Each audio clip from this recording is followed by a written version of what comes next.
Police চলে যাওয়ার পর পুষ্পা সমস্ত কাঠ গাড়িতে লোড করতে শুরু করে এবং কাজ শেষ হওয়ার পর সমস্ত শ্রমিক টাকা নিচ্ছিল।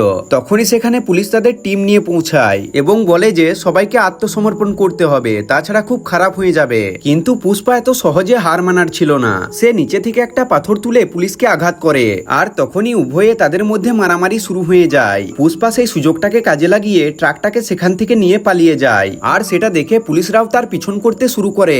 এরপর পুলিশ যখন পুষ্পাকে ধরে ফেলে তার আগেই পুষ্পা গাড়িটাকে লুকিয়ে ফেলেছিল।